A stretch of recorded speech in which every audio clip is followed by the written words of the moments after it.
का शुक्रिया अदा करता हूं कि उनकी इंकरेजमेंट की वजह से, उनकी पॉलिसीज़ की वजह से और उनकी डे एंड नाइट वर्किंग की वजह से आज हम बहुत प्राउडली ये सारा कुछ जो है वो कर रहे हैं, बयान कर रहे हैं। ये काम एक इंटेंशन है, ये हमारी नीयत को बताता है कि देखो अगर खुदा न खास्ता हमें कोई गलत काम करना हो तो मैनुअल काम पुराना वाला ही सही था, उसमें ही गलत काम हो सकते थे। ये तो हमने खुद से अपने हाथ पैर गलत काम करने के हाथ पैर काट दिए अल्हम्दुलिल्लाह। तो ये वो इंटेंशन, वो कहते हैं ना कि action speaks louder than word, हमने ये एक्शन करके दिखाया। सर कोई ऐसी मशीन, अच्छा मुस्तफ़ा भाई ये बता दीजिएगा, आप अपनी वजारत में अपने कमालात को दिखा रहे हैं, लेकिन ये बताइएगा जो बीमारियां फैलने की वजूहात हैं उसे ख़त्म करने की कोशिश नहीं की जा रही। अद्वियात तो मंगवा रहे हैं, लेकिन जो डोमेस्टिक हमारे प्रॉब्लम्स हैं उनका हल आज तक नहीं हुआ। ना कि नालों की सफाई होती है, ना दीगर मामलात हैं, गंदा पानी पीने पर शहरी मजबूर हैं। तो ये सारी चीज़ें जो हैं वो सामने हैं। पहले इन वजूहात को ख़त्म किया जाए, उसके बाद मेडिसिन पर जोर दिया जाए, ज़्यादा बेहतर नहीं। मैं आपसे 2000% एग्री करता हूँ। देखिए जब हम कहते हैं ना health care system of Pakistan, health care जो है वो अस्पताल के बाहर शुरू होती है। अस्पताल में तो सिक केयर हो रही है। पाकिस्तान का निज़ाम तो इस वक्त सिक केयर का निज़ाम है, it's not an health care. Health care का काम तो, हेल्थ केयर मायने हैं जिसको हेल्थ केयर कहते हैं, वो तो बच्चे की पैदाइश से लेकर उसको वैक्सीन लगाने से लेकर उसको पानी पिलाने से लेकर, ये जो आप सफाई की बात कर रहे हैं, ये जो आप पीने के पानी की बात कर रहे हैं, सीवरेज ट्रीटमेंट की बात करें, ये सब कुछ जो है वो हेल्थ केयर में शामिल है। We are very poor in it right now. हम अभी इस वक्त हमें इसमें बहुत काम करना है और उसको हेल्थ मिनिस्ट्री ने काम नहीं करना, पाकिस्तान के हुकूमत के सारे निज़ाम ने साथ काम करना है। Federal government, provincial government, district government. District government का बहुत बड़ा रोल है। अनफॉर्चुनेटली हमारे पास डिस्ट्रिक्ट गवर्नमेंट पाकिस्तान में एग्जिस्ट ही नहीं करती। एग्जिस्ट करती है तो बिल्कुल लंगड़ी लूली डिस्ट्रिक्ट गवर्नमेंट के। अगर आप पीने कहते हैं, डॉक्टर कहते हैं 70% बीमारियां जो है वो पीने के साफ पानी के नहीं होने की वजह से। अब जब आप 70% पानी जो है वो, और आप हमारा पानी कैसा है, पाकिस्तान में सीवरेज के ट्रीटमेंट को लगाने का कोई कॉन्सेप्ट ही नहीं है। गिलगित बल्तिस्तान में जो फ्लश कर रहा है वो अगले मोहल्ले में किसी के पीने के पानी में जा रहा है वो पानी, फिर वो जो फ्लश कर रहा है वो अगले मोहल्ले। तो ये तो पूरे निज़ाम को समझता हूँ। मैं बार बार देखिए, मैं सब कुछ नहीं कर सकता, मैं तो इस गाइडलाइन सेट कर सकता हूँ।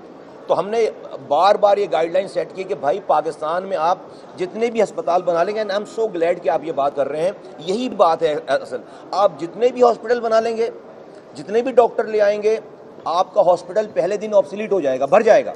क्योंकि आप हॉस्पिटलों में जाएं, अगर हर इंसान ही 24 करोड़ की आबादी सब कोई बीमार पड़ेगा तो कितने हॉस्पिटल बनाएंगे आप? नहीं, लोगों को बीमार पड़ने से बचाने का नाम जो है वो ये इसके लिए। लेकिन अब अगले 10-12 सालों में दुनिया कहती है, एक्सपर्ट्स कहते हैं कि कोई कैंसर में नहीं मरेगा, लेकिन शायद पाकिस्तान में मर रहे हो। क्योंकि जब आप वो कैसे नहीं मरेगा मरेगी दुनिया, वो वैक्सीन लगाएंगे पहले उससे बचाव के लिए, वो कतरे पिलाएंगे, ये वैक्सीन लगाए। हमारे यहाँ वैक्सीन आप लगाने जाएं, बोले यहूदी साजिश है। तो हमें अपने आप को, हम अभी 12 बीमारियों से बचने के लिए वैक्सीन लगाते हैं ना बच्चे को, 12 बीमारियों से। अभी HPV की आई, ये 13वीं आ गई। अब ये सारे हमारे नेशनल वैक्सीन प्रोग्राम में शामिल हो। ये वही प्रिवेंशन है। अगर खुदा न खास्ता ये भी ना लगे तो आप जो फरमा रहे हैं कि जो और बीमारों की तादाद तो और बहुत बड़ी हो जाएगी। तो हम इस पे काम कर रहे हैं, बहुत एग्रेसिवली काम कर रहे हैं। यही हमारी लाइन है पूरी कि हमें प्रिवेंशन पे जाना है। Prevention is better than cure.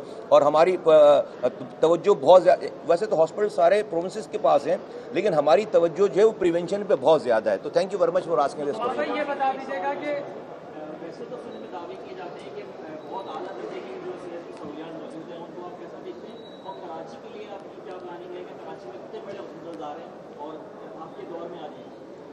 यार देखो, दूसरी बात से पहले शुरू करते हैं। मेरे पास हॉस्पिटल नहीं है, हमारे पास जो थे वो भी हमने दे दिए। जिना अस्पताल हमारे पास था, NICVD था, और ये चाइल्ड हॉस्पिटल था, ये सारे 18 अमेंडमेंट के बाद डिवॉल्व होकर प्रोविंशियल गवर्नमेंट में चले गए। तो हमारे पास हॉस्पिटल्स तो नहीं है। एक हमने पाकिस्तान में इस्लामाबाद में वज़ीर आज़म पाकिस्तान एक GMC जिना मेडिकल कॉम्प्लेक्स बना रहे हैं इस्लामाबाद में, बहुत बड़ा, पाकिस्तान का सबसे बड़ा। मैंने जब उनके साथ जब टीम का हिस्सा बनाऊँ तो मैंने उनसे रिक्वेस्ट की, नहीं वाज सो नाइस, बहुत मेहरबानी उनकी, उन्होंने अप्रूव हो गई। हम जिना मेडिकल कॉम्प्लेक्स का एक सैटेलाइट वर्जन कराची में बना रहे हैं, हमारी अप्रूवल हो गई है। हम उसी का रेप्लिका, लेकिन ये छोटा होगा, सैटेलाइट होगा, पहले उसका सैटेलाइट होगा और बाद में उसको बड़ा करेंगे। उसके लिए गवर्नमेंट ऑफ सिंध से हमने जो लिख रखा है, हमें जो कम से कम 100 एकड़ की ज़मीन चाहिए। जिससे फेडरल गवर्नमेंट जिना मेडिकल कॉम्प्लेक्स कराची जो है वो सेटेलाइट बनाएगी। तो हॉस्पिटल में है हमारी डिस्पेंसरी सी कुछ यहाँ पर जो कब्जा हुई हुई थी उसको हमने रिट्रीव करके उसको हम डे केयर हॉस्पिटल बनाने जा रहे हैं। लेकिन ये दैट इज़ नॉट ऑल, वो तो पैसे ही पहले से थी, अस्पताल हमारे पास नहीं है। दूसरी बात, आपने जो पहली वाली बात की, मुझे लगता है कि सिंध में मेडिकल की फील्ड में काफ़ी काम हुआ है, लेकिन ये दैट्स नॉट इनफ। इसमें और बहुत अच्छा होने की ज़रूरत, गुंजाइश है। हमें प्राइमरी हेल्थ केयर पे जाना चाहिए। ये जो बड़े बड़े अस्पतालों में लोग आ रहे हैं 70% वो हैं जिनको वहाँ पर आना नहीं चाहिए। तो हमारा BHU जब तक ठीक नहीं होगा, और इसके लिए हम जब तक ये जो सेहत सहूलत कार्ड का इसको पाकिस्तान में अब आइंदा आने वाले 10 सालों में मैं समझता हूँ कि सरकार को अस्पताल चलाने के काम से बाहर आ जाना चाहिए। ये काम प्राइवेट सेक्टर का है। आप उनको मरीजों के पैसे दें और लेट देम। ये जो सरकारी अस्पताल, इनको भी आप जो है वो मरीज देखने पे लगाएं कि वो सरकार से उस वक्त पैसे ले कि जब वो मरीज को देख रहे हों, उतने पैसे ले हमसे। तो ये एक सेहत सहूलत का पूरा कॉन्सेप्ट हमने बनाया है। प्रेजेंटेशन हमने वज़ीर आज़म साहब को की है। ये हमारे विजन का एक हिस्सा आगे चल कर होगा। जी, आप कुछ कह रहे थे? कराची शहर में इस वक्त डेंगू की वबा फैली हुई है। जो हुकूमती डेटा है वो बताता है, जो हमने खुद अस्पतालों से इकट्ठा किया वो हज़ारों केसेस है, लेकिन महकमा सेहत चंद सौ केसेस बताता है। तो as a stakeholder, as a वफाकी वज़ीर सेहत, आप इस पर गवर्नमेंट अफसर से बात करेंगे और इस वबा को जो है वो कंट्रोल करने के लिए? मैं यहाँ पर हमने हमारे नोटिस में बात आई है और सेक्रेटरी साहब जो है वो सेक्रेटरी हेल्थ से बात करें। मैं भी जो है वो मोहतरमा जो वज़ीर साहिबा हैं, डॉक्टर साहिबा, मैं उनसे भी इंटरेक्ट करके इसके हवाले से मैं पूछूंगा कि अगर हमारे लायक कोई इसके अंदर कोई काम है, कुछ हम कर सकते हो तो हम, ये तशवीशनाक बात है और हमारी जो भी वफाक की मदद होगी इसमें हम इंशाल्लाह ताला वो करेंगे। बहुत शुक्रिया।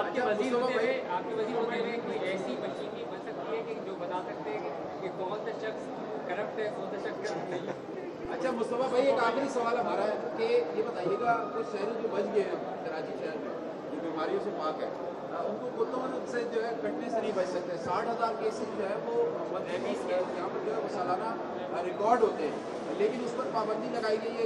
सूबाई वजीर जो है वो कहती है कि जी कुत्तों के खिलाफ कार्रवाई करते हैं तो हमारे खिलाफ कार्रवाई शुरू हो जाती है। दूसरा सवाल ये कि 18वीं तरमीम में दोबारा तरमीम की ज़रूरत है? पहली वाली बात तो जो है वो उसका मैं आपको क्या जवाब दूं। मैं भी आपके साथ दुआ करता हूं।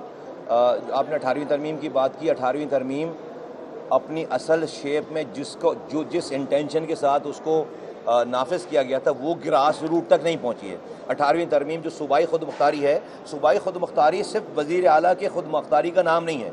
सूबाई खुद मुख्तारी का मतलब है कि सूबे के तमाम डिस्ट्रिक्ट्स, तमाम तहसील, तमाम यूनियन काउंसिल एक काउंसलर तक खुद मुख्तार होगा तो सूबा पूरा खुद मुख्तार होगा। अभी अनफॉर्चुनेटली 18वीं तरमीम सारे इख्तियारात और वसाइल वो वफाक से आकर तमाम सारे सूबों के वज़ीर आला के पास आकर पार्क हो गए, वहाँ से ट्रिकल डाउन नहीं हो रहा। ये है मसला। 18वीं तरमीम में कोई मसला नहीं था। 18वीं तरमीम सही मायनों में ट्रू लेटर इन स्पिरिट जो है वो राइज नहीं हुई, इम्प्लीमेंट नहीं हुई। तो अगर ये इम्प्लीमेंट नहीं होगी तो फिर ये ख़त्म हो जाएगी खुदा न खास्ता, क्योंकि जब लोगों का स्टेक ही नहीं होगा।